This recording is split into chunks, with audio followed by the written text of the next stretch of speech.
Pasakokit, ką nors apie Grybauskaitę. Grybauskaitė yra šliucha.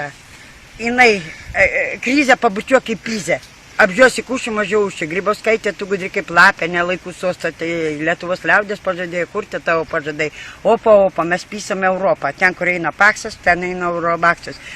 Atvažiavo Lietuvą pas mūsų Adamkus prezidentas, nuostabus susimanė Lietuvos, paėmė valdžiai nagus, jau pražydo seno žydo bardo, įsisklaidė utelės plačiai, bibė išėjo, pakliaušė, vaikštinėje pizdų pagreišiais, vaikštinėje saudainą dainavo apie pizdai plačius laukus, apie savo bibį mylimą, iš kurio ilgėsi laiškų.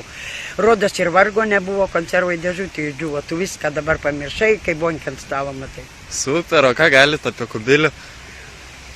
Kubilį, tu esi bjaurus. Į bačką esi panašus, apgaudinėji, tu tą liaudį ir tu pats savo Seime pinigų tu prisigaudė.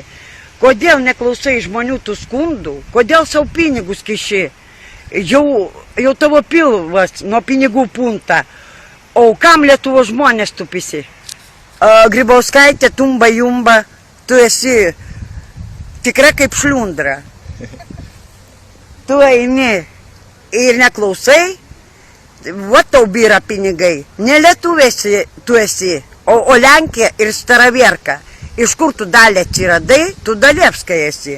Pavardė tavo Grybovskaja, bet buvo pas, va taip, aš taip eksprantu. O kodėl nemėgstate Grybauskaitės? Todėl, kad išliucha. O kodėl? Kurva, aborto liekona, kapinių gražuolė, Mukrano prieplauka.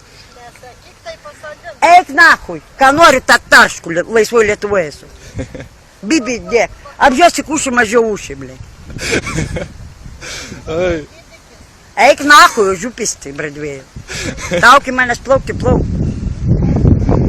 Dar čia, pliurzalinė, blė. Iš pizdos paknit, kada subinė ploja paskutinį kartą. Super.